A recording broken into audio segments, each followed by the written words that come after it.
Hello everybody, today we will learn how to install and run our own LLM on our local machine using Ollama. Go to the Ollama website and click on download. For this video we will install it on Windows. Click on download and then click on download for Windows. After the application finished downloading, install the application by double-clicking the exe file. Then follow the install steps.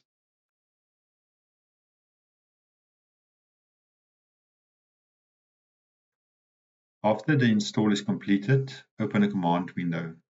Enter Ollama and press enter. If you see the usage details for Ollama, then you know it installed correctly.